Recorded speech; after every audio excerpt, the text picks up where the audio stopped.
Thank you, Susan. First of all, Joe Biden and I are both people of faith, and it's insulting to suggest that we would knock anyone for their faith. And in fact, Joe, if elected, will be only the second practicing Catholic as President of the United States.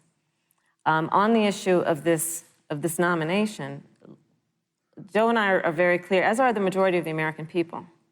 We are 27 days before the decision about who will be the next president of the United States. And, you know, before, when this conversation has come up, you know, it's been about election year or election time. We're literally in an election. Over 4 million people have voted. People are in the process of voting right now. And so Joe has been very clear, as the American people are. Let the American people fill that seat in the White House, and then we'll fill that seat on the United States Supreme Court. And to your point, Susan, the issues before us couldn't be more serious. There's the issue of choice, and I will always fight for a woman's right to make a decision about her own body. It should be her decision and not that of Donald Trump and the Vice President, Michael Pence. But let's also look at what else is before the court. It's the Affordable Care Act. Like, literally in the midst of a public health pandemic, when over 210,000 people have died and 7 million people probably have what will be in the future considered a pre-existing condition because you contracted the virus. Donald Trump is in court right now trying to get rid of the Affordable Care Act. And I said it before, and it bears repeating. This means that there will be no more protections if they win for people with pre-existing conditions. No. This means that over 20 million people will lose your coverage. It means that if you're under the age of 26, you can't stay on your parents' coverage anymore. And here's the thing. The contrast couldn't be more clear. They're trying to get rid of the Affordable Care Act. Joe Biden is saying, let's expand coverage. Let's give you a choice of a public option or private coverage. Let's bring down premiums. Thank you, Senator Let's Harris. lower Medicare eligibility to 60. Thank you, Senator That's true Harris. leadership. You know, you mentioned earlier, Vice President Pence, that the president was committed to maintaining protections for people with pre-existing conditions. But you do have this court case that you are supporting, your administration supporting, that would strike down the Affordable Care Act. The president says, President Trump says that he's going to protect people with pre-existing conditions, but he has not explained how he would do that. And that was one of the toughest nuts to crack when they were passing the Affordable Care Act. So tell us specifically, how would your administration protect Americans with pre-existing conditions to have access to affordable insurance if the Affordable Care Act is struck down? Well, thank you, Susan. But let me just say, addressing your very first question, I couldn't be more proud to serve as vice president to a president who stands without apology for the sanctity of human life. I'm pro-life.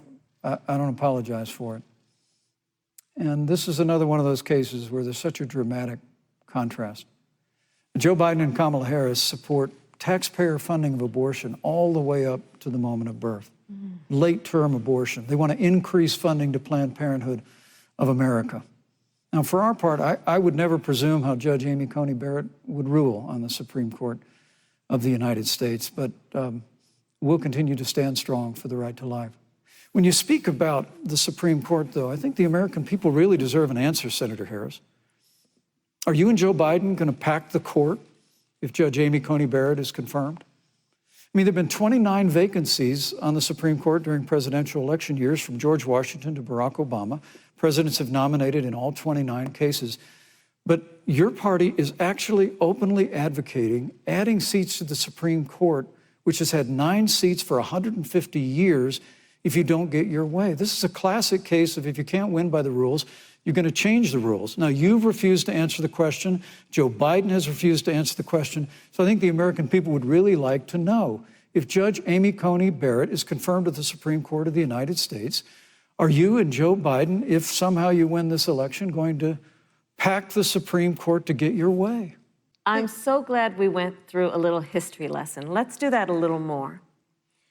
In 1864... Well, I'd like you to answer the question. No, Mr. Vice President, I'm speaking. I'm speaking. Okay.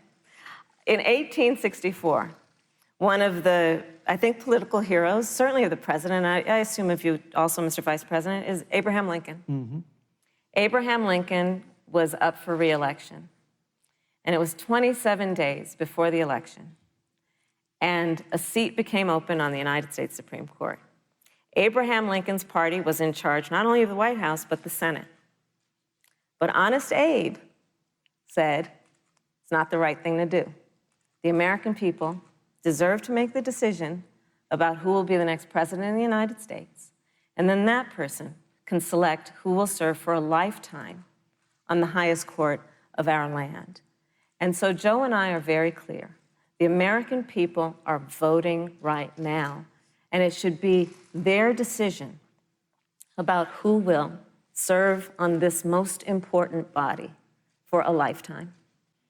Thank you, And Senator the Harris. people, Susan, are voting right now. They'd like to know if you and Joe Biden are going to pack the Supreme Court if you don't get your way in this nomination. Let's talk about packing. You once Come again on. gave a non-answer. Joe Biden gave a non-answer. Trying to answer you the now. American people deserve a straight answer. And if you haven't figured it out yet, the straight answer is they are going to pack the Supreme Court if they somehow win this election.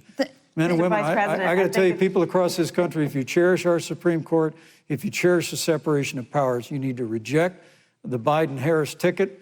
Come November the 3rd, re-elect President Donald Trump, and we'll stand by that separation of powers in a 9-seat Supreme Court. Yeah, let's talk about packing the court then.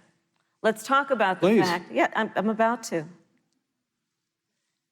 So the Trump-Pence administration has been, because I sit on the Senate Judiciary Committee, Susan, as you mentioned, and I've witnessed the appointments for lifetime appointments to the federal courts, district courts, courts of appeal. People who are purely ideological, people who have been reviewed by legal professional organizations and found to have been not competent, are substandard. And do you know that of the 50 people who President Trump appointed to the Court of Appeals for lifetime appointments, not one is black? This is what they've been doing. You want to talk about packing a court? Let's have that discussion.